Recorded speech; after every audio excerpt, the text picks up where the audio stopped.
Assalamualaikum warahmatullahi wabarakatuh. Salam sejahtera bagi kita semua. Anak-anak sekalian, kita jumpa kembali dalam pembelajaran daring kita untuk mata pelajaran fisika. Kali ini saya akan menyampaikan materi tentang arus listrik bolak-balik.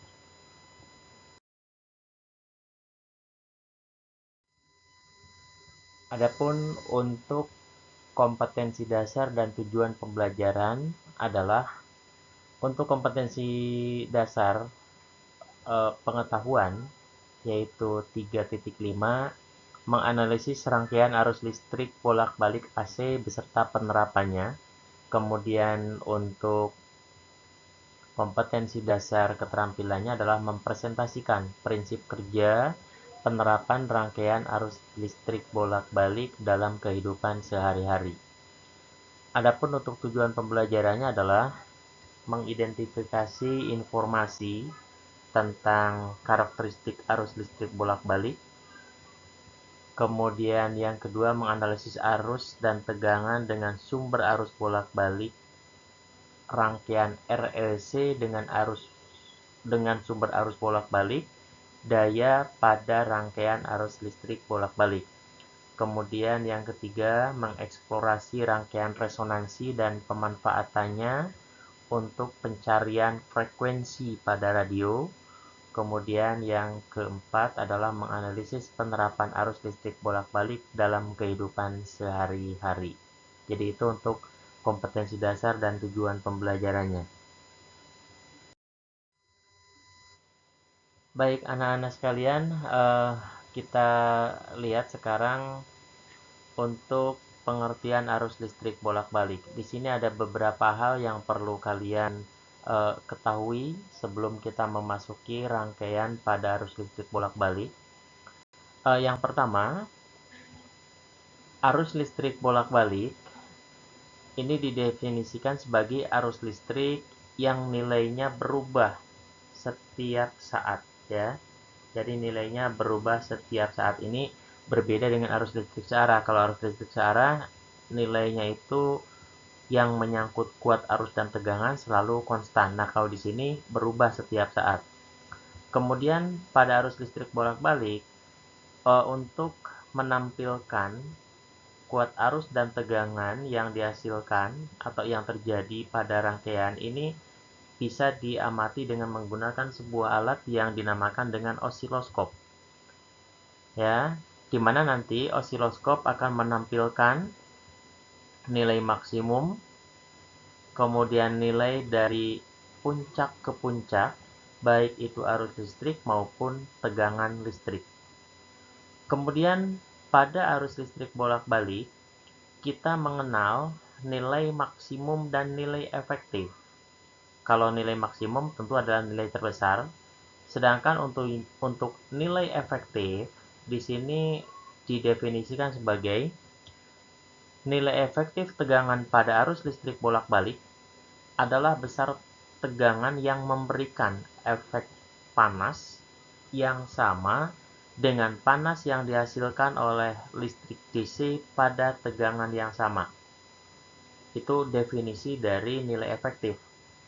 Tetapi lebih rinci lagi, yang dimaksudkan dengan nilai efektif pada arus listrik bolak-balik ini tidak lain adalah nilai yang terukur oleh alat ukur.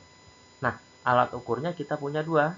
Untuk tegangan nanti menggunakan voltmeter, kemudian untuk pengukuran arus listrik kita gunakan ampere meter. Jadi nanti yang terbaca pada hasil voltmeter dan ampere meter ini merupakan nilai efektif dari tegangan dan kuat arus.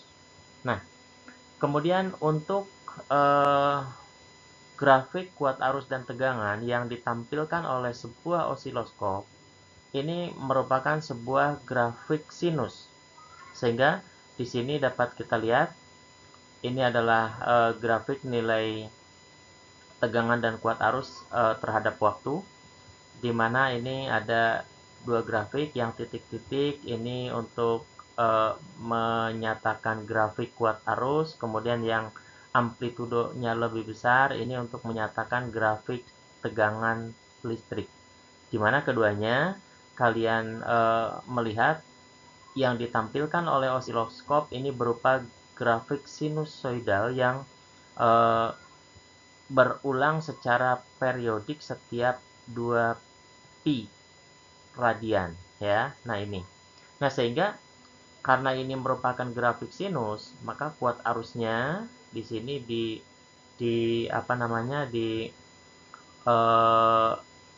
nyatakan dengan persamaan kuat arus I sama dengan I maksimum dikali sin omega T, dan tegangannya V sama dengan V maksimum dikali sin omega T. Nah, terkait dengan hasil pembacaan kuat arus dan tegangan pada osiloskop, ada beberapa hal yang perlu kalian ketahui dari hasil pembacaan osiloskop. Yang pertama, nilai tegangan dari puncak ke puncak yang dikenal dengan VPP ya, VPP. Nilai tegangan puncak ke puncak ini adalah didefinisikan sebagai 2 kali tegangan maksimum. Ini kalau ini adalah grafik tegangan, maka ini adalah V maksimum ya. Ini V maksimum. Kemudian yang ke bawah ini adalah V maksimum pada arah negatif, sehingga tegangan dari puncak ke puncak ini adalah 2 kali V maksimum. Kemudian, bagaimana dengan nilai rata-rata? Nilai rata-rata adalah harganya adalah 2 kali tegangan maksimum dibagi pi.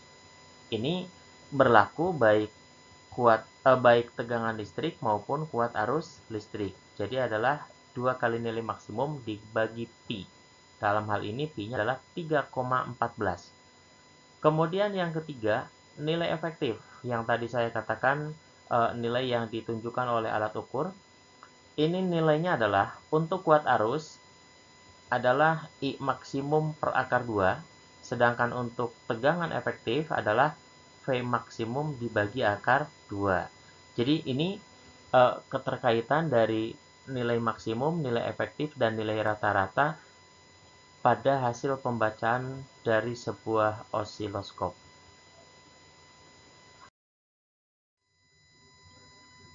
Kita mulai sekarang dengan rangkaian pada arus listrik bolak-balik.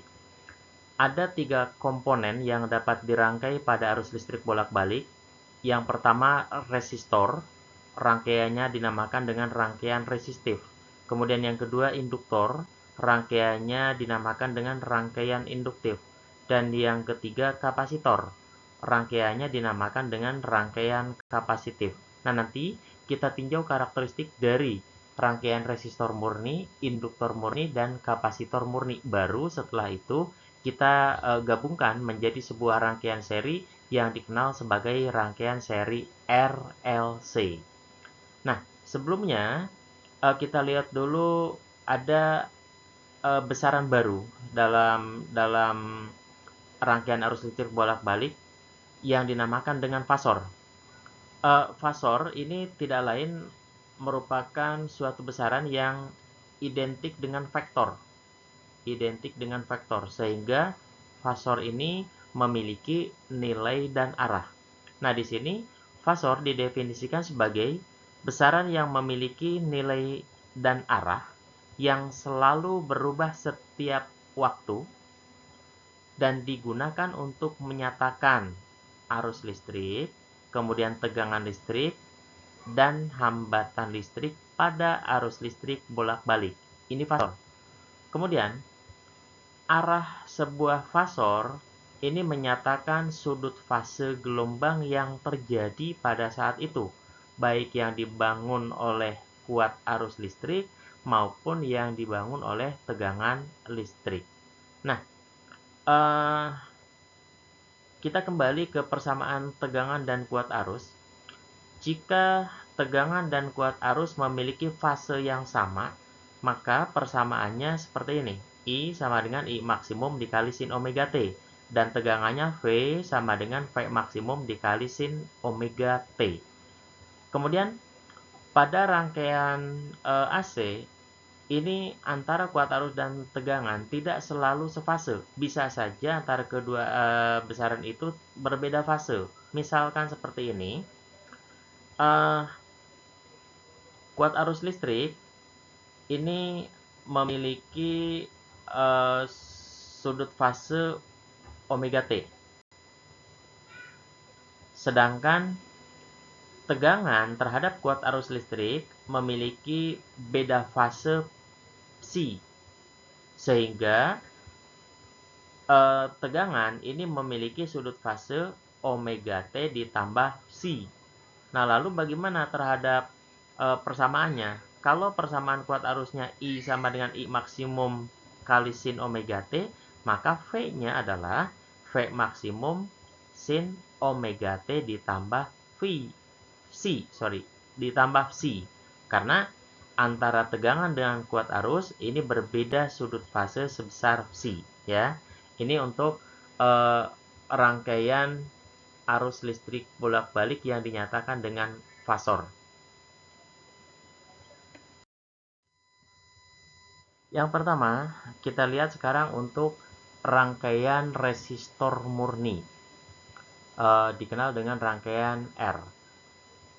Apabila sebuah resistor R dihubungkan dengan sumber arus listrik bolak-balik, lambangnya seperti ini, maka di dalam rangkaian akan mengalir kuat arus, tetapi kuat arusnya tidak konstan, maka dia akan mengalami perubahan kuat arus. Begitu juga tegangan pada ujung-ujung resistor, pada ujung-ujung resistor ini VR juga akan berubah setiap saat, sehingga kalau ditampilkan dalam sebuah osiloskop, hasil gelombang yang ditampilkan ketika sebuah resistor murni dialiri arus listrik bolak-balik seperti ini. Ini ada dua gelombang. Untuk gelombang yang amplitudonya lebih tinggi, ini untuk menyatakan tegangan. Kemudian untuk gelombang yang amplitudonya lebih kecil, ini untuk menyatakan kuat arus. Sehingga kalau kita perhatikan, tegangan dan kuat arus ini tidak memiliki beda fase. Atau dengan kata lain, fase dari tegangan dan kuat arus ini sama. Sehingga kalau dinyatakan dalam persamaan gelombang, untuk tegangan pada ujung-ujung resistor ini dirumuskan dengan VR sama dengan V maksimum dikali sin omega T, kemudian I sama dengan I maksimum dikali sin omega T. Tidak ada perbedaan fase, sehingga dengan demikian sifat rangkaian dikatakan kuat arus sefase dengan tegangan. Ini untuk rangkaian resistor murni. Kemudian, kalau kita nyatakan dalam diagram fasor, maka untuk tegangan ini dinyatakan dengan diagram fasor R yang arahnya, kalau ini kita umpamakan sumbu X, ini sumbu Y, maka R ada pada sumbu X. Begitu juga untuk diagram kuat arus dan tegangan, ini kuat arus terletak pada sumbu X, kemudian tegangan juga terletak pada sumbu X. Sehingga beda fase antara kedua besaran tersebut itu sama dengan 0. Sehingga dikatakan untuk rangkaian resistor murni, tegangan dan kuat arus adalah dua besaran yang sefase. Yang kedua adalah rangkaian induktor murni. Apabila sebuah kumparan yang memiliki induktansi diri L ini dihubungkan dengan arus listrik bolak-balik seperti ini, maka di dalam kumparan akan mengalir kuat arus I dan pada ujung-ujung kumparan akan terukur tegangan V. Nah, kalau ini ditampilkan dalam sebuah osiloskop, maka grafik yang ditampilkan seperti ini. Ini yang titik-titik, ini adalah untuk tegangan. grafik tegangan. Kemudian untuk yang dibuat real ini adalah untuk grafik kuat arus. Nah, kalau kita perhatikan, ketika arus listrik 0, masih 0, maka tegangan sudah memiliki fase 90 derajat. Ini artinya apa? Artinya adalah dalam rangkaian induktor murni, tegangan mendahului arus listrik sebesar 90 derajat. Atau dengan kata lain, kuat arus listrik tertinggal oleh tegangan sebesar 90 derajat. Sehingga kalau dinyatakan dalam diagram fasor, kalian perhatikan, ketika arus listriknya sudut fasenya masih 0, ini tegangan sudah memiliki sudut fase sebesar 90 derajat. Maka kalau dinyatakan dalam persamaan kuat arusnya adalah I sama dengan I maksimum dikali sin omega T, kemudian persamaan tegangannya V sama dengan V maksimum dikali sin omega T ditambah 90. Pak, nanti boleh nggak ada rumus seperti ini? Misalkan V sama dengan V maksimum dikali sin omega T. Boleh. Tetapi kalau tegangannya seperti ini, maka kuat arusnya menjadi I sama dengan I maksimum dikali sin omega T min 90 derajat. Ini untuk tegangan sebagai acuan. Kalau yang pertama tadi kuat arus sebagai acuan. Nah, kemudian jika sebuah induktor memiliki induktansi diri L, maka ketika dia dialiri arus listrik, induktor akan memiliki hambatan, yaitu sebuah resistensi untuk menghambat perjalanan kuat arus listrik. Nah, hambatan yang dihasilkan oleh sebuah induktor ini dinamakan dengan reaktansi induktif. Ya, reaktansi induktif dengan simbol XL. XL. Nah, XL nilainya tidak lain adalah omega dikali L. Omega itu siapa? Omega itu fungsi sudut pada kuat arus maupun pada tegangan. Di mana kita tahu omega itu adalah 2πf atau 2pi per T, maka omega L boleh kita tulis sebagai XL dapat dinyatakan sebagai 2pi FL. Ya, atau boleh juga nanti XL itu adalah 2pi L per T. Kenapa? Karena omega itu 2πf atau 2pi per T. Lalu kalau ditanya, berapa kuat arus yang mengalir dalam rangkaian?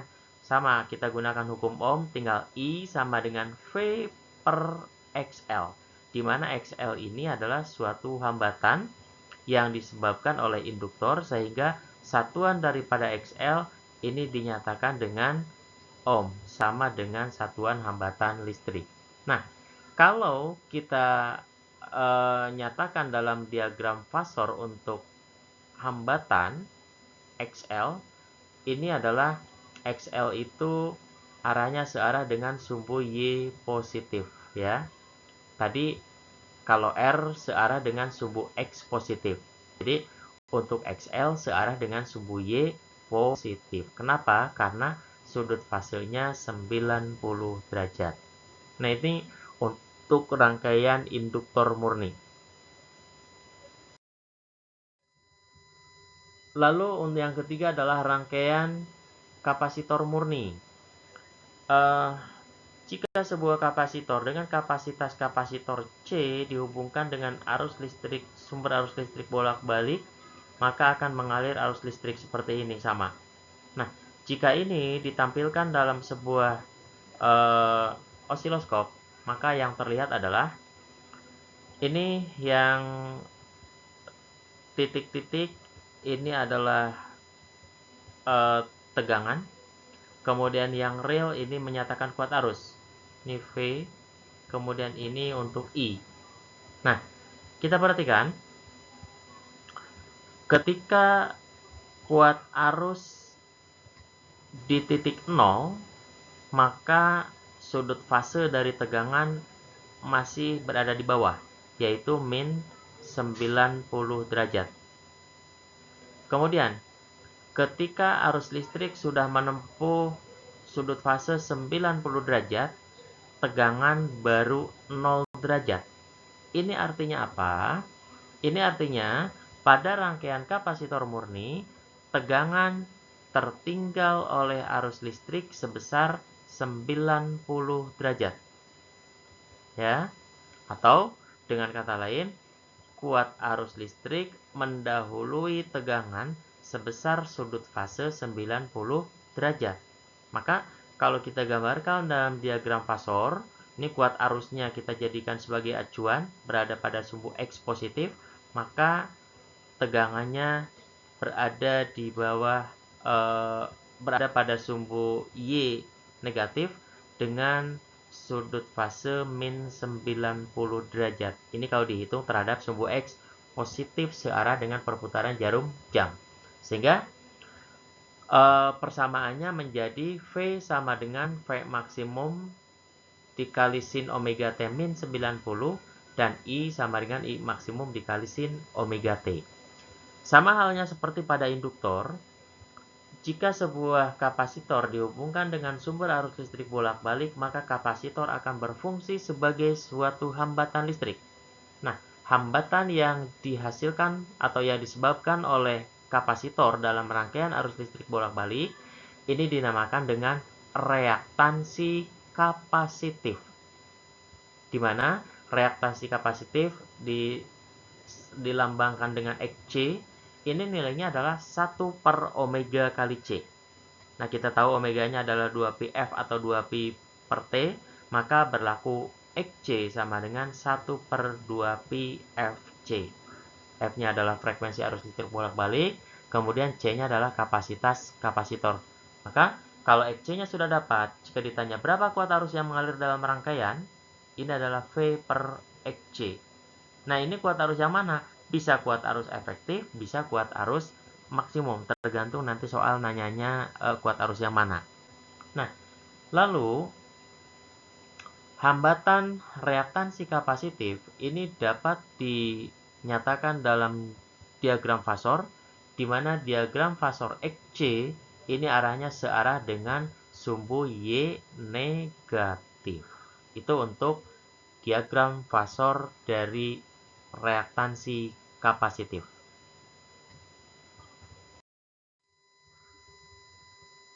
Nah, sekarang bagaimana kalau ketiga komponen tadi, resistor, induktor, dan kapasitor digabungkan menjadi sebuah rangkaian seri?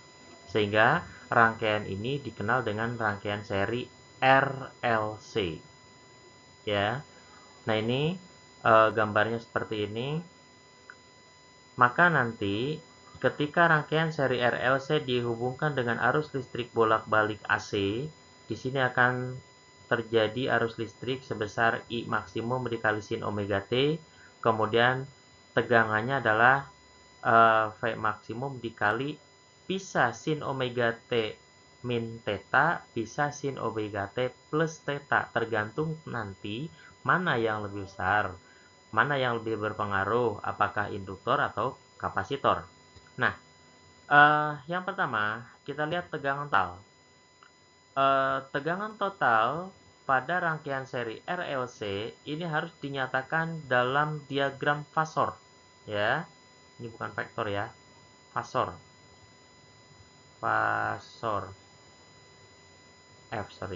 Fasor.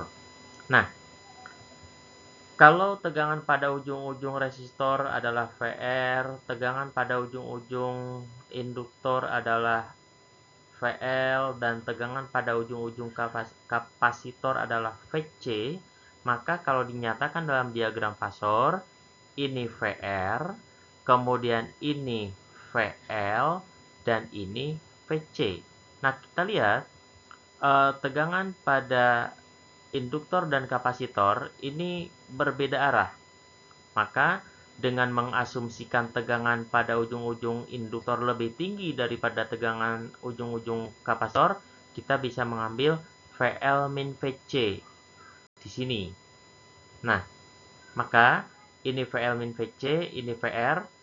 Jadi antara VR dengan VL min VC membentuk sudut 90 derajat.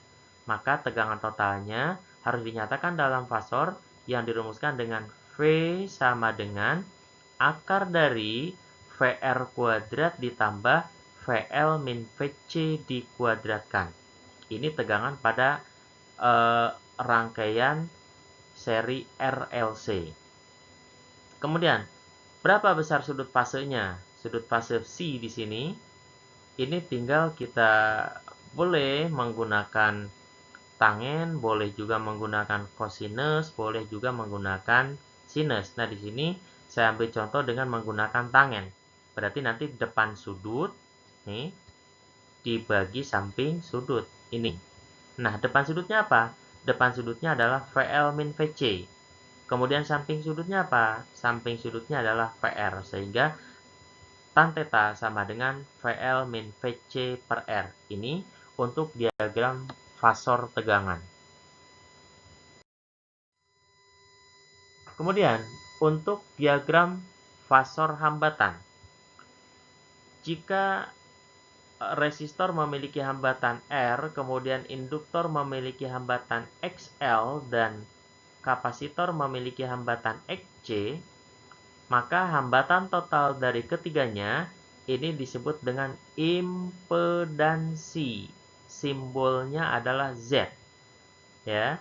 Jadi impedansi adalah hambatan total dari resistor, induktor, dan kapasitor. Nah, mari kita lihat diagram fasornya.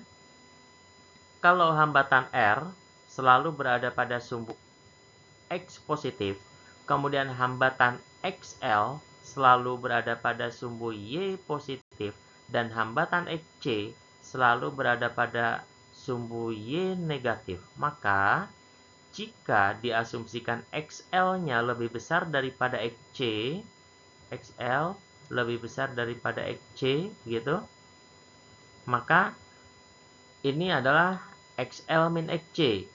Kemudian kita buatkan resultannya, ini adalah Z. Nah, Z adalah impedansi, sehingga secara fasor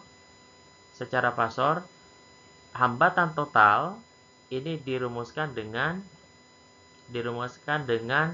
Z sama dengan akar dari R kuadrat ditambah XL min XC dikuadratkan. Nah, kalau ditanya berapa kuat arus yang mengalir dalam rangkaian? Untuk kuat arus yang mengalir dalam rangkaian, gunakan hukum Ohm, I sama dengan V per R total. Tetapi R totalnya di sini adalah Z, impedansi. Sehingga I sama dengan V per Z. Kemudian, kalau ditanya berapa sudut fase?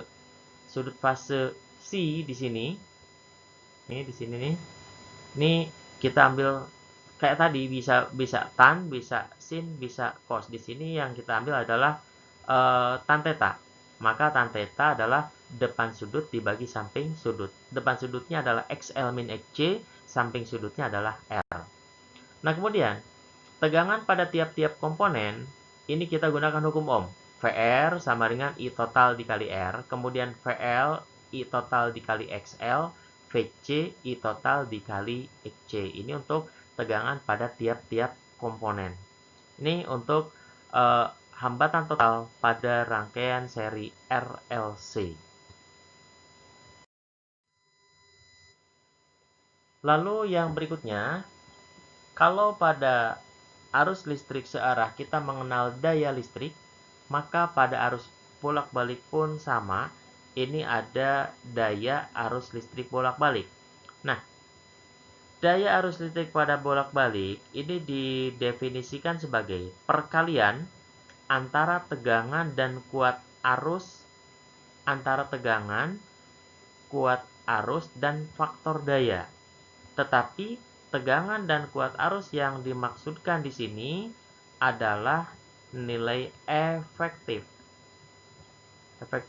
Jadi nanti tegangannya tegangan efektif, kemudian kuat arusnya kuat arus efektif. Nah, faktor daya ini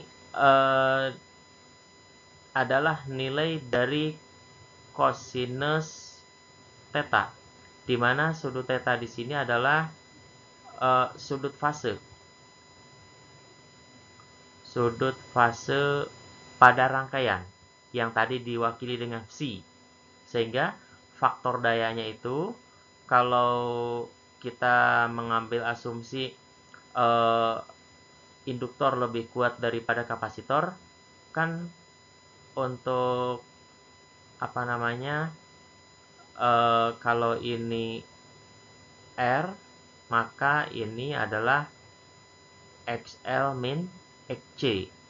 Nah, tadi kita mau buat Z-nya seperti ini. Nah, kalau sudut fasenya theta, maka yang disebut dengan faktor daya adalah ini, sama dengan cos theta, yaitu R per Z atau VR per Z. Ini kalau diambil dari diagram fasor tegangan. Nah, perhatikan, kalau kita kembali ke rumus daya di arus listrik searah adalah P sama dengan V kali I. Atau kalau daya yang hilangnya adalah P sama dengan I kuadrat kali R. Nah, di sini juga sama. Tetapi V dikali I-nya adalah V efektif dikali I efektif dikali faktor daya, cos theta. Atau boleh juga nanti P sama dengan I efektif kuadrat dikali R. Nah, daya ini adalah daya untuk rangkaian seri RLC. Lalu pertanyaannya, kenapa kalau ini daya untuk rangkaian seri RLC tidak I efektif kuadrat kali Z? Jawabannya adalah pada rangkaian seri RLC yang dihubungkan dengan sumber arus listrik bolak-balik, yang mendisipasi energi listrik hanya resistor. Jadi artinya yang mengubah energi listrik menjadi bentuk lain hanya di resistor. Sedangkan di induktor dan di kapasitor tidak ada disipasi energi listrik, sehingga untuk menghitung daya pada arus listrik pada rangkaian seri RLC, kita gunakan I efektif kuadrat dikali R, bukan I efektif kuadrat dikali Z. Tolong diingat itu, ya. Ini untuk daya pada arus listrik bolak-balik. Berikutnya adalah resonansi pada rangkaian RLC. Ada 3 kemungkinan pada rangkaian seri RLC. Kemungkinan yang pertama, hambatan dari induktor ini lebih tinggi dari hambatan dari kapasitor, atau XL lebih besar daripada XC. Maka apabila XL lebih besar daripada XC, ini memiliki beberapa kriteria. Yang pertama, sudut fase bernilai positif. Kemudian yang kedua, rangkaian bersifat induktif.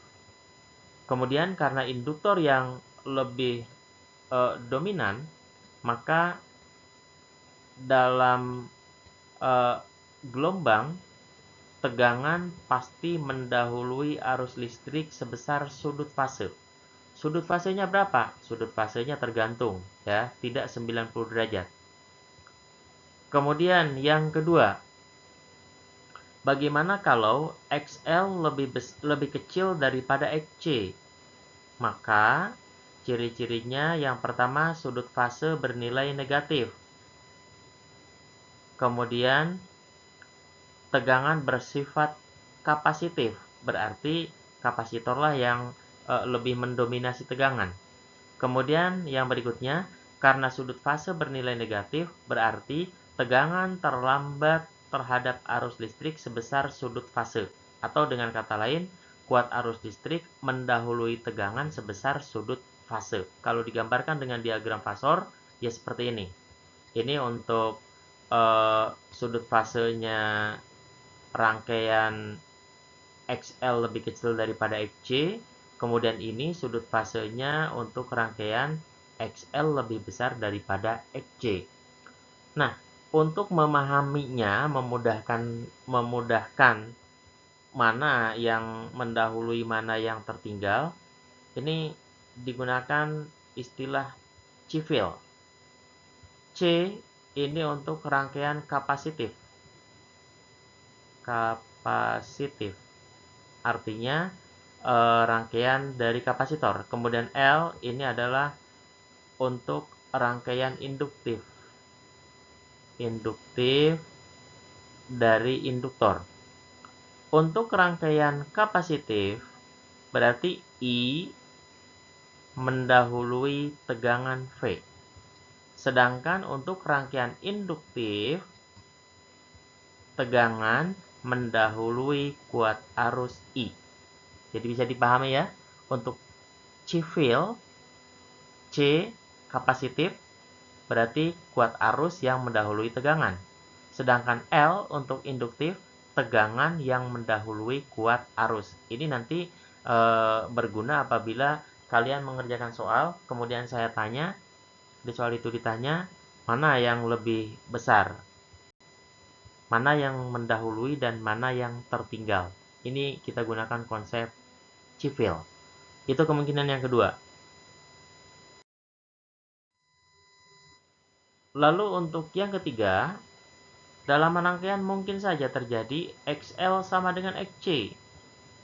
Apabila XL sama dengan XC, berarti sudut fase antara kuat arus dan tegangan ini 0, beda fasenya. Jadi dengan kata lain, kuat arus dan tegangan sefase. Sehingga Z sama dengan R. Kalau Z sama dengan R, berarti Z-nya minimum.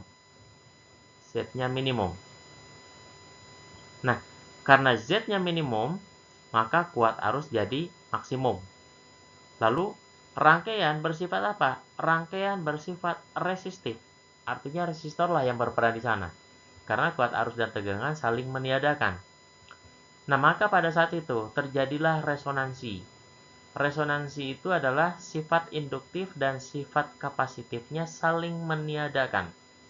Di mana kalau kita ambil XL sama dengan XC, XL itu kan omega dikali L, kemudian XC-nya 1 per omega kali C.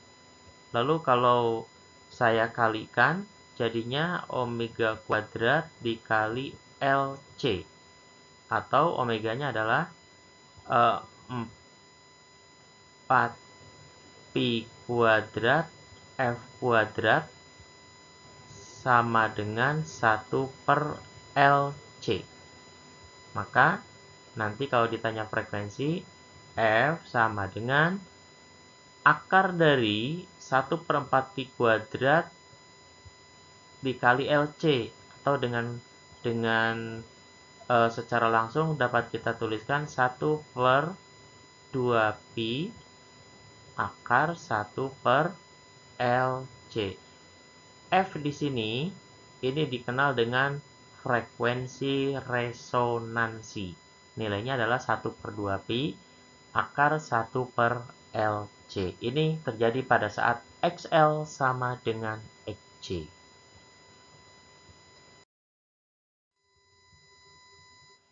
Nah, sekarang bagaimana kalau bertemu dengan suatu rangkaian yang ada keterangan rangkaian itu diberi frekuensi sangat kecil atau frekuensi sangat besar? Di mana biasanya untuk frekuensi sangat kecil ini terjadi pada sumber tegangan DC. Nah, misalkan begini. Ini saya punya dua buah rangkaian. Pertama rangkaian induktor, kemudian yang kedua rangkaian kapasitor. Lalu dihubungkan dengan sumber tegangan, di mana ada dua kemungkinan, sumber tegangannya itu memiliki frekuensi yang sangat kecil dan memiliki frekuensi yang sangat besar. Maka, untuk frekuensi yang sangat kecil, induktor L ini akan menjadi sebuah kawat lurus yang nilai hambatannya XL-nya mendekati 0. Itu kalau pada frekuensi kecil. Kemudian kalau pada frekuensi besar, ya, maka ini XL-nya ini akan menghambat sedemikian sehingga kuat arus sama sekali tidak bisa lewat. Maka nanti XL-nya ini mendekati tak berhingga. Sehingga ini menjadi sebuah kawat putus. Kenapa begitu? Kita tahu XL ini rumusnya adalah omega kali L atau 2πfL. Maka untuk frekuensi yang sangat kecil mendekati 0, berarti XL-nya jadi 0. Tetapi untuk frekuensi yang sangat besar mendekati tak berhingga, maka XL-nya menjadi tak berhingga. Sehingga ini menjadi kawat putus.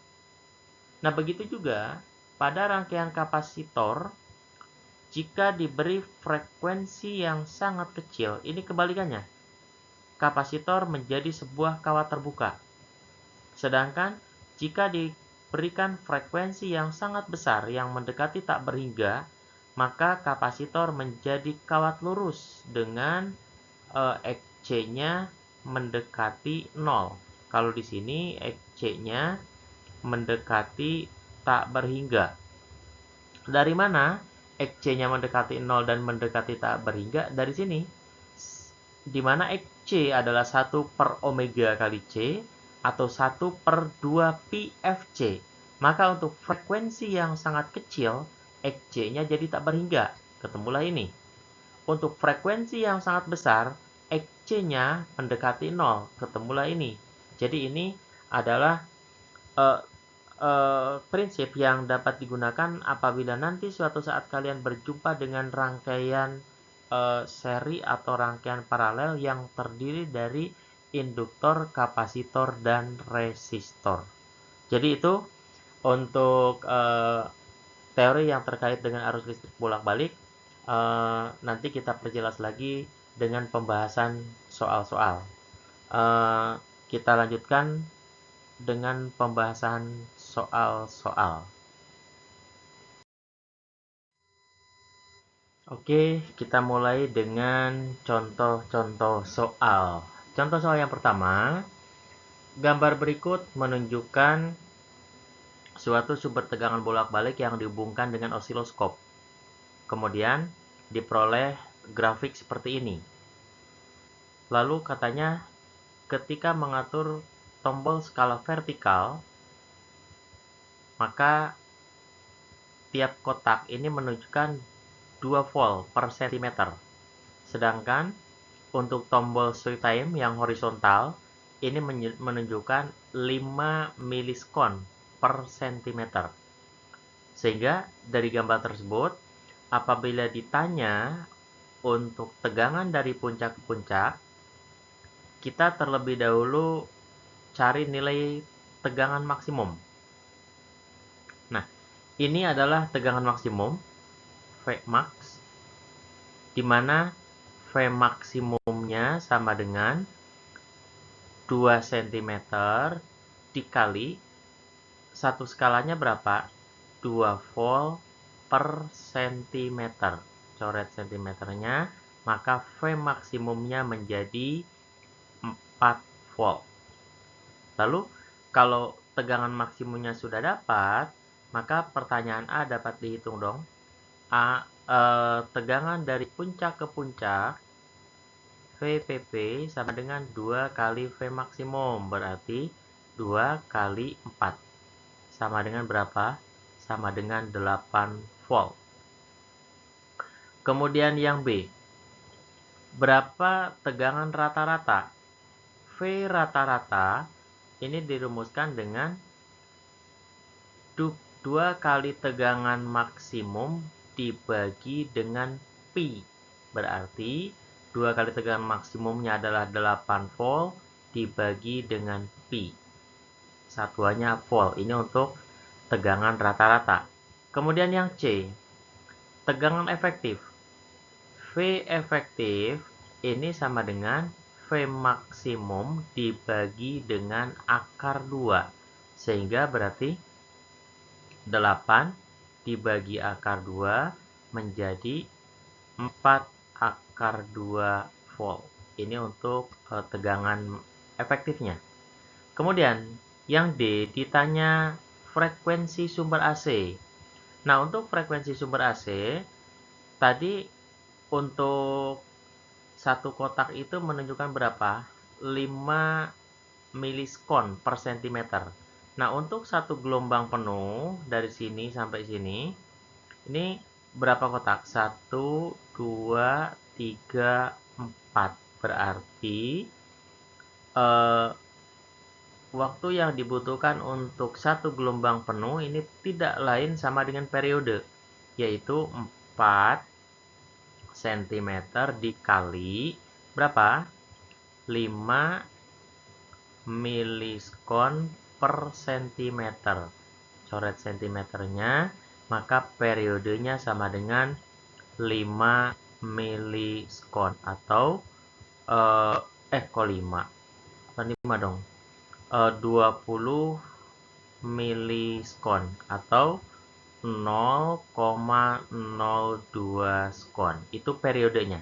Sehingga kalau ditanya frekuensi tinggal F sama dengan 1 per T. Berarti 1 per 0,02. Berapa? Sama dengan 50 Hz. Ya. Ini untuk contoh soal yang pertama.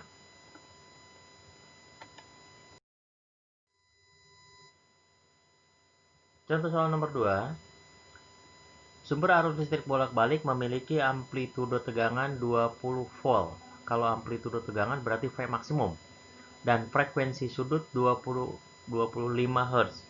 Mengalir melalui hambatan R 20 ohm dan kapasitor dengan kapasitas 100 per pi mikrofarad yang disusun seri. Pertanyaannya, tentukan kuat arus yang melalui kapasitor. Berarti ditanya kuat arus I. Nah, diketahui dulu V sumber tegangan ini adalah 200 volt. 200 volt.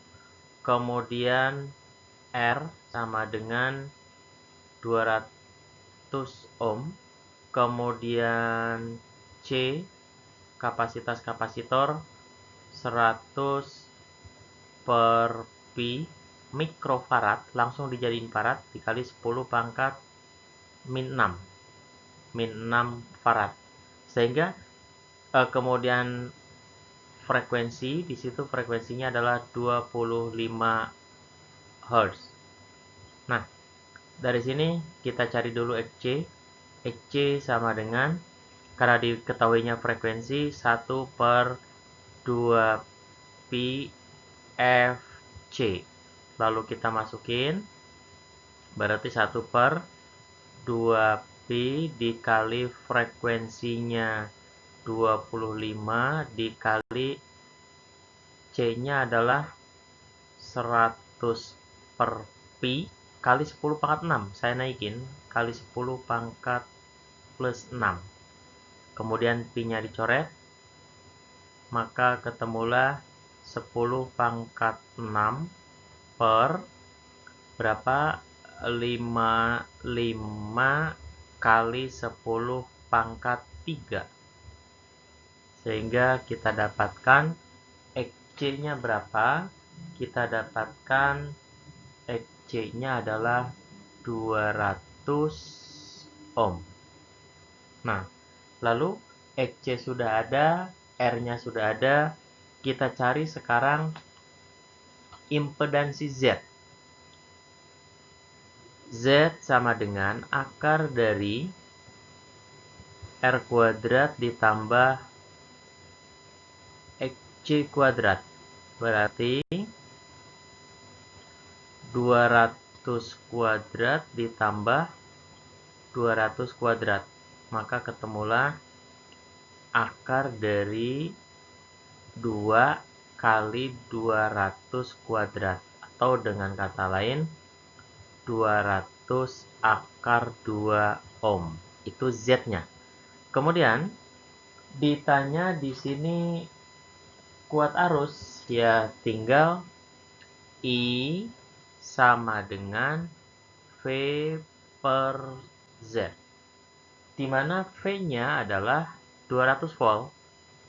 Langsung berarti 200 volt dibagi 200 akar 2. Coret sehingga ketemu 1/2 akar 2 dalam satuan ampere. Ini untuk kuat arus yang ditanyakan. Yang lebih rapinya ini. Nah, sama kan? Jadi ini untuk contoh soal nomor 2.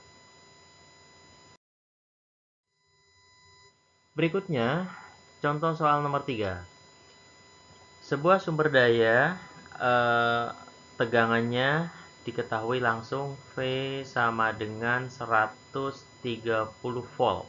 Kemudian frekuensi 50 Hz.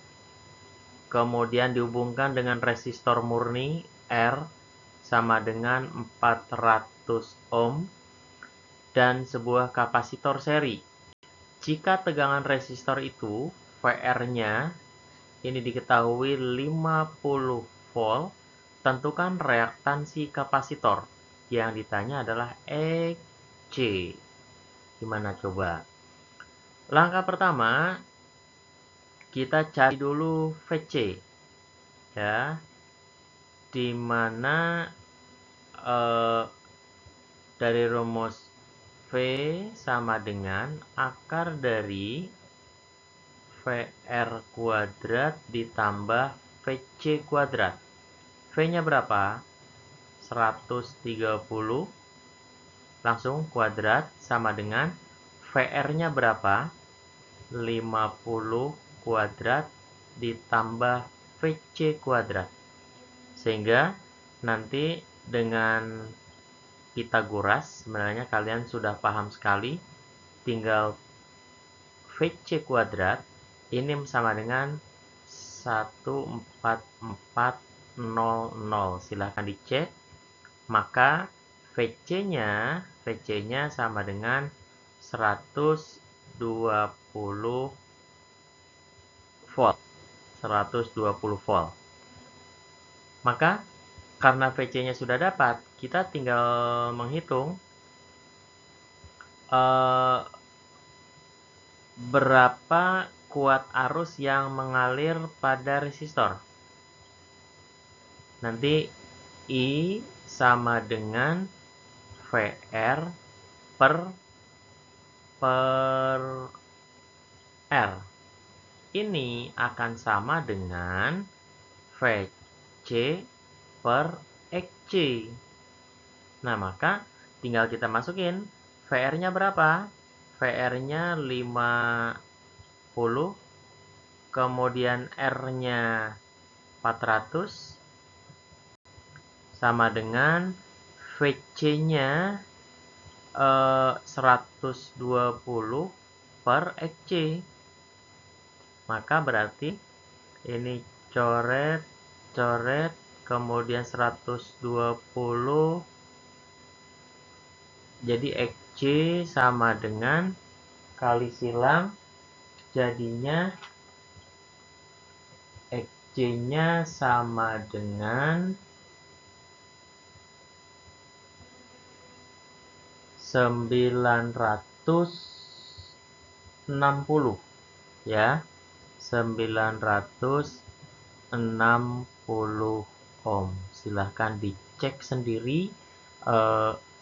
Nilai dari XC-nya adalah 960 ohm. Nah, ini untuk versi yang rapihnya seperti ini ya. Sama. Ya, ada sedikit perbedaan cara menghitungnya, itu tidak masalah. Oke, ini untuk contoh soal nomor 3. Berikutnya adalah contoh soal nomor 4. Sebuah sumber tegangan AC dengan persamaan V sama dengan 100 akar 2 sin 1000 T volt dihubungkan dengan rangkaian seri RLC. Pertanyaannya, tentukan daya disipasi pada rangkaian jika diketahui R-nya segini, kemudian L, lalu C. Nah, maka langkah pertama, kita tentukan dulu dari persamaan tersebut V maksimum sama dengan 100 akar 2 volt. Kemudian omega sama dengan 1000 radian per sekon. Lalu R adalah 400 ohm. Kemudian L 0,5 Henry dan C 5 mikrofarad atau 5 kali 10 pangkat min 6 farad. Nah, dari sini kita tentukan dulu XL dan XC. XL adalah omega kali L. Omeganya 1000, L-nya 0,5. Berarti XL-nya adalah 500 ohm. Kemudian XC ini adalah 1 per omega kali C. Berarti 1 per omeganya berapa? 1000. Kali C-nya 5 kali 10 pangkat min 6. Berarti sama dengan 10 pangkat 3 dibagi dengan 5. Langsung saya hitung ya. Berarti sama dengan berapa? Sama dengan 200 ohm. Itu XC-nya. Kemudian XL sudah dapat, XC sudah dapat, maka kita cari impedansinya.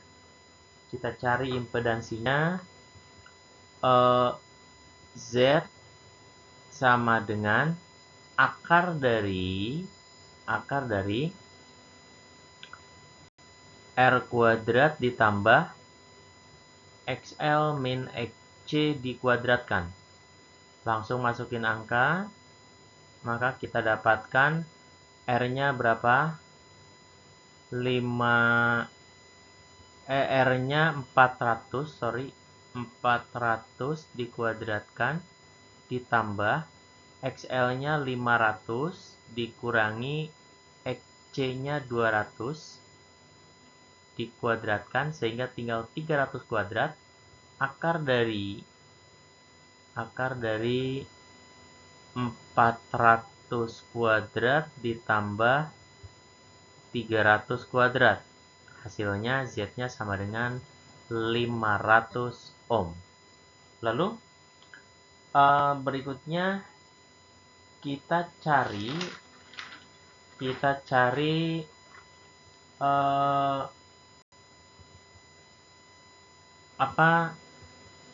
nilai kuat arusnya.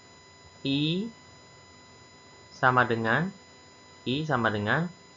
tapi yang dibutuhkan adalah kuat arus efektif. Berarti I efektif sama dengan V efektif dibagi dengan Z. Nah, di sini kita punyanya V maksimum. Maka karena V maksimumnya adalah 100 akar 2, maka V efektifnya kita cari dulu. Berarti V efektif sama dengan V maksimum dibagi akar 2. Karena V maksimumnya 100 akar 2 dibagi akar 2, maka hasilnya adalah V efektifnya jadi 100 volt. Jadi kuat arusnya 100 dibagi 500 sama dengan 1 per 5 ampere. Lalu ditanya tegangan daya, P sama dengan I efektif kuadrat dikali dengan R. Jadi walaupun pertanyaannya daya rangkaian, ingat yang digunakan adalah R. Kenapa? Karena induktor dan kapasitor tidak mendisipasi energi listrik. Jadi tinggal 1 per 5 dikuadratkan dikali dengan R-nya berapa? R-nya 400. Jadi berarti 400 dibagi dengan 25. Ini sama dengan berapa? Sama dengan kalau dibagi 5, 80 per 5. Berapa ini? 16 watt. Ya, ini untuk daya disipasi pada rangkaian. Nah, kalau di sini kita lihat ada kesalahan. Jadi bukan 500, tapi R-nya adalah 400. 400 sehingga di sini bukan 20 watt tetapi 16 watt, sama yang seperti yang kita hitung tadi. Ini untuk contoh soal nomor 4.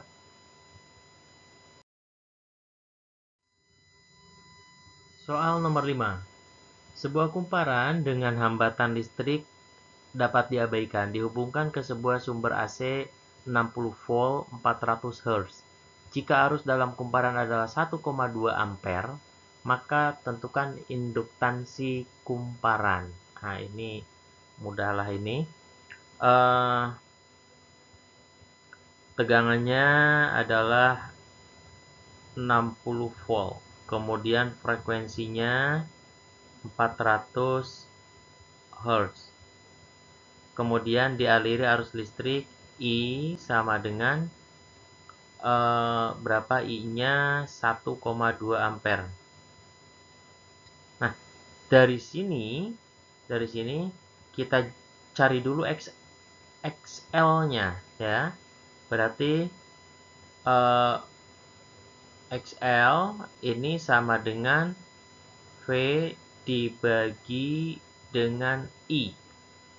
Ya. V-nya berapa?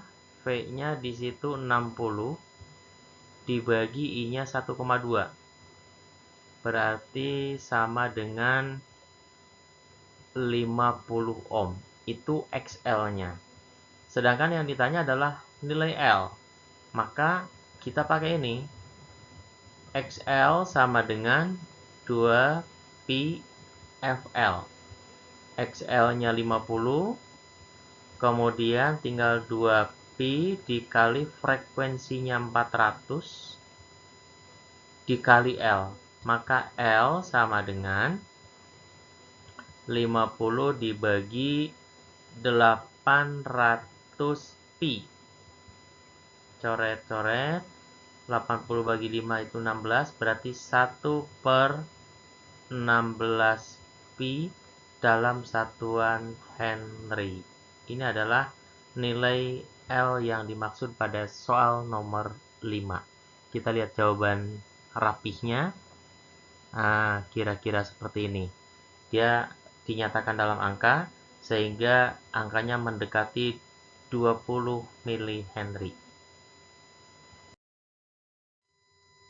Contoh soal nomor 6. Rangkaian seri RLC masing-masing mempunyai nilai 30 ohm, 0,9 Henry, 2 mikrofarad.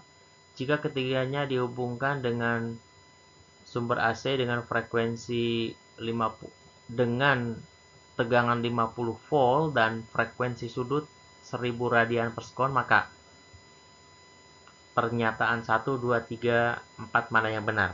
Yuk kita lihat. Langsung untuk pernyataan 1 kita cek. Dia nanya impedansi rangkaian. Berarti kita cari dulu ini. R sudah ada, kita butuh XL. XL sama dengan omega kali L. Berarti omeganya 1000 kali L-nya 0,9. Berarti 900 ohm. Kemudian XC-nya, ini XL, XC-nya 1 per omega kali L. Kita masukin 1 per 1000 itu 10 pangkat 3 dikali 2 kali 10 pangkat min 6. Berarti 10 pangkat 3 dibagi 2, berarti 500 ohm. Maka XL sudah dapat, XC sudah dapat, R-nya ada, 300 ohm. Kita cari impedansinya. Z sama dengan akar dari R kuadrat ditambah XL min XC dikuadratkan. Berarti sama dengan akar dari 300 kuadrat ditambah XL min XC-nya 900 dikurangi 500 sama dengan 400. Berarti hasilnya sama dengan 500 ohm. Berarti nomor 1 benar. Kemudian nomor 2. Ditanya arus efektif. Di sini tegangannya sudah tegangan efektif, berarti arus efektifnya tinggal I efektif sama dengan V efektif dibagi dengan Z. V efektifnya berapa? V efektifnya adalah 50. 50 dibagi 500. Sama dengan 1/10 ampere. Berarti 0,1 benar. Lalu yang ketiga, tegangan yang melintasi L, berarti VL sama dengan I kali XL. I-nya berapa? 1/10. Kita ambil nilai efektif. Kemudian XL-nya berapa? XL-nya tadi sudah kita hitung 900. 900 berarti sama dengan 90 volt.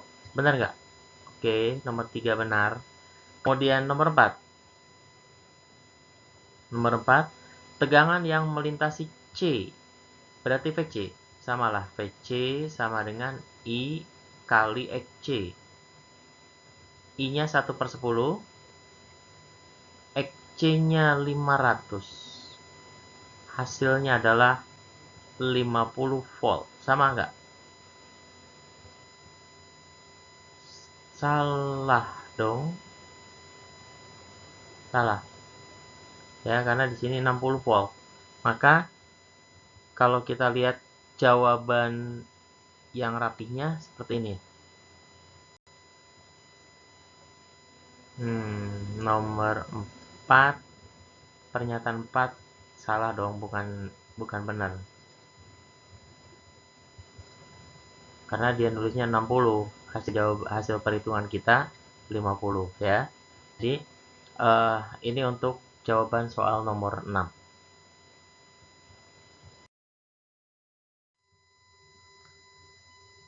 Contoh soal nomor 7.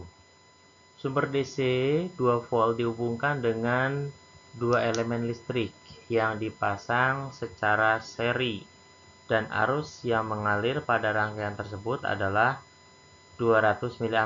Jika sumber DC diganti dengan sumber AC 2 volt 50 Hz, maka kuat arusnya menjadi 100 mA. Pertanyaannya, tentukan komponen listrik pada rangkaian itu. Nah, kita lihat jawabannya. Untuk tegangan DC ini pada tegangan 2 volt dengan kuat arusnya I-nya adalah 200 mA atau 0,2 ampere. Nah, ini berarti untuk sumber tegangan DC ini memiliki frekuensi yang sangat kecil. Ingat, kalau frekuensi yang sangat kecil berarti kalau dipasang kapasitor itu tidak mungkin, karena nanti akan menghasilkan XC-nya tak berhingga. Maka berarti yang paling mungkin ini dipasangnya dengan induktor. Kemudian dari sini kita bisa mencari dulu nilai R-nya. V sama dengan I kali R, berarti V-nya 2, I-nya 0,2, maka R-nya berapa? R-nya berarti 10 ohm. Itu R-nya hambatannya. Kemudian yang berikutnya, pada saat dihubungkan dengan sumber tegangan AC, ini dihasilkan tegangannya 2 volt, kemudian kuat arusnya, I-nya, ini sama dengan 100 mA atau 0,1 ampere. Maka berarti dari sini Z-nya bisa kita hitung. I sama dengan V per Z. Ya, I-nya 0,1, V-nya 2 dibagi Z. Berarti Z sama dengan 20 ohm. Nah, kalau Z-nya sudah ada, berarti komponen hambatan dari komponen yang diduga oleh kita adalah induktor, ini bisa kita hitung. Dari Z sama dengan akar dari R kuadrat ditambah XL kuadrat. Maka Z-nya 20, kemudian R-nya tadi berapa? R-nya 10. 10 kuadrat ditambah XL kuadrat. Maka berarti ini 400 dikurangi 100 sama dengan XL kuadrat. Jadi XL sama dengan akar dari 300 atau 10 akar 3 ohm. Nah, karena XL-nya sudah ada, yang ditanya komponen apa dan berapa nilainya. Berarti sudah ketahuan ini XL, maka kita perlu mencari impedansinya. Tinggal kita ambil XL sama dengan 2 pi FL. XL-nya 10 akar 3, kemudian tinggal 2 pi dikali frekuensinya 50 dikali L, berarti L sama dengan 10 akar 3 dibagi dengan 100 pi, berarti sama dengan akar 3 per 10 pi dalam satuan Henry. Itu untuk impedansi yang dicari pada soal nomor 7. Ini jawaban rapinya ini. Nah, ini ya. Oke, sama berarti ini untuk soal nomor 7. Berikutnya soal nomor 8. Perhatikan gambar rangkaian listrik berikut. Jika tegangan maksimum sumber adalah 20 volt, berarti di sini yang diketahuinya V maksimum. V maksimum sama dengan 200 volt, maka kuat arus maksimum yang mengalir pada rangkaian adalah. Dari gambar kita langsung cari dulu Z-nya. Z sama dengan akar dari R kuadrat ditambah XL min XC dikuadratkan. Kebetulan di sini komponen-komponennya sudah dalam bentuk hambatan. Ya. Jadi tinggal kita masukin, berarti akar dari R-nya berapa? 60 kuadrat ditambah XL-nya 120 dikurangi 40 dikuadratkan. Berarti 80 kuadrat. Ini hasilnya 60 kuadrat ditambah 80 kuadrat. Jadi Z-nya sama dengan 100 ohm. Lalu yang ditanya, berapa kuat arus yang mengalir? I max sama dengan V maksimum dibagi Z. V maksimumnya berapa? 200.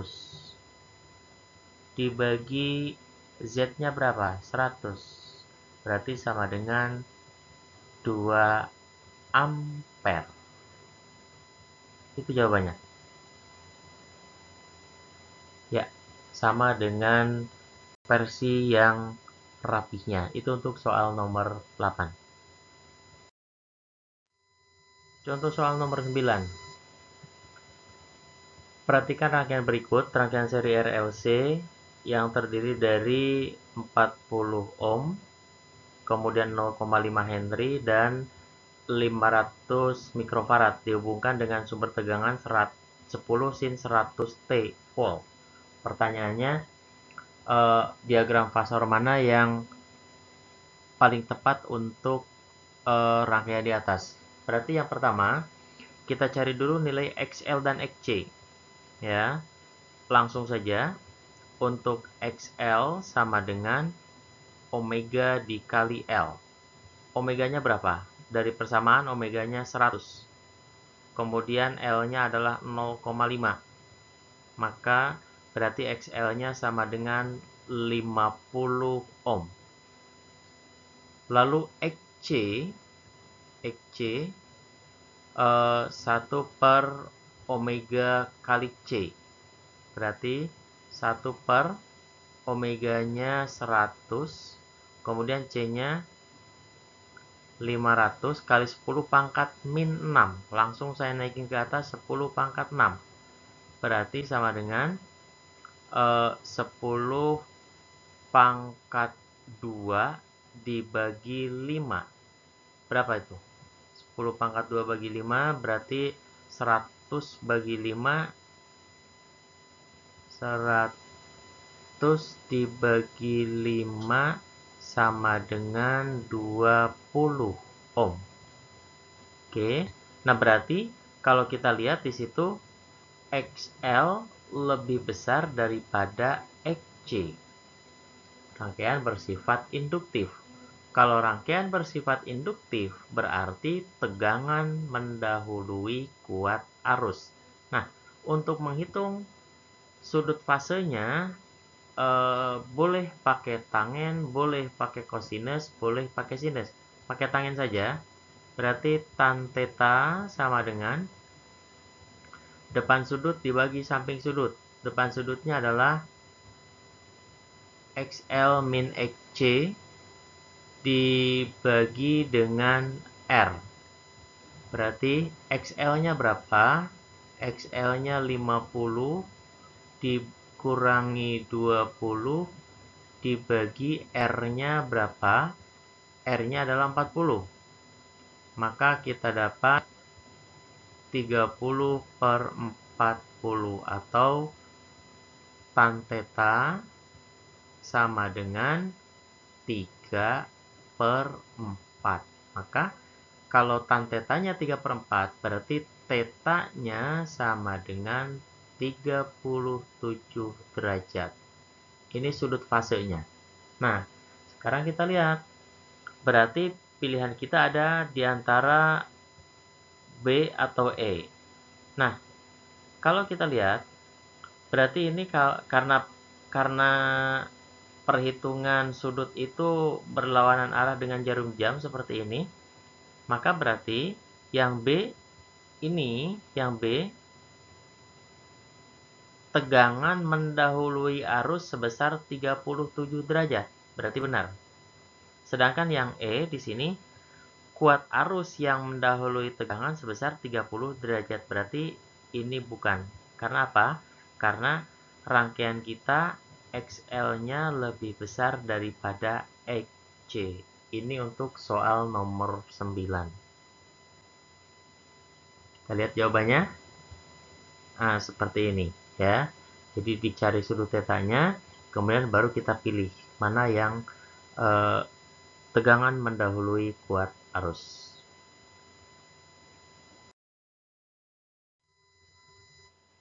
Oke, untuk contoh soal nomor 10, dua rangkaian berikut dihubungkan dengan sebuah generator.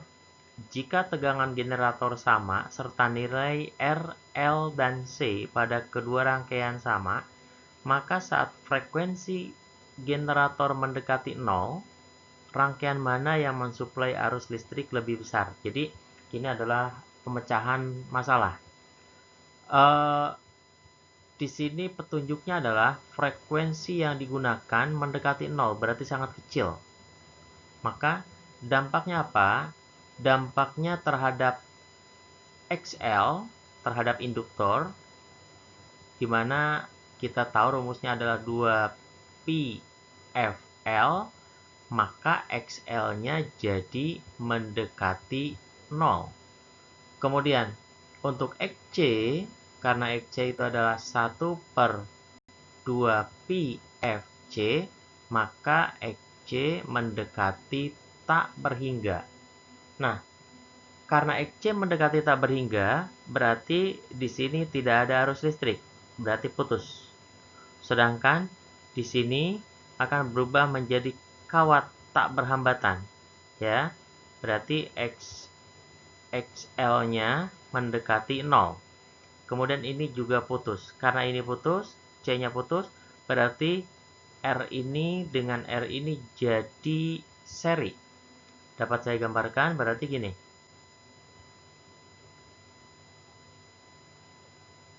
Ini kemudian dihubungkan dengan sumber tegangan AC dengan sumber tegangan V misalkan. Kalau ini R berarti hambatan totalnya adalah 2R. Maka I sama dengan V/2R. Ini untuk gambar yang pertama. Kemudian yang kedua. Yang kedua, yang berubah yang tidak dapat dialiri arus listrik adalah C. Berarti ini putus. Ini putus. Kemudian ini berubah menjadi hambatan menjadi kawat. Ini juga berubah menjadi kawat. Berarti rangkaiannya menjadi seperti ini. Seperti ini. Kayak gini. Nah, kira-kira beginilah. Nih. Nah, kalau ini R, kan paralel. Maka R totalnya sama dengan R/2. Sehingga, kalau ditanya kuat arus yang mengalirnya, I sama dengan V/R total. Berarti V dibagi R/2. Atau, dengan kata lain, I-nya sama dengan 2V dibagi dengan R. Nah, kita bandingkan mana yang lebih besar buat arus yang dihasilkan, apakah pada rangkaian 1 atau pada rangkaian 2. Berdasarkan analisa kita, maka rangkaian 2 ini akan mensuplai kuat arus lebih besar dibandingkan dengan rangkaian pertama. Jadi, itulah anak-anak untuk contoh-contoh soal yang terkait dengan pembelajaran materi kita arus listrik bolak-balik. Mudah-mudahan apa yang saya berikan ini bisa memberikan sedikit bantuan kepada kalian dalam mempelajari konsep arus listrik bolak-balik melalui pembelajaran jarak jauh. Jadi itu materi kita. Tetap semangat, tetap di rumah, kemudian jaga protokol kesehatan dengan baik. Semoga kita segera berjumpa kembali di sekolah. Terima kasih untuk anak-anak sekalian untuk perhatiannya. Assalamualaikum warahmatullahi wabarakatuh.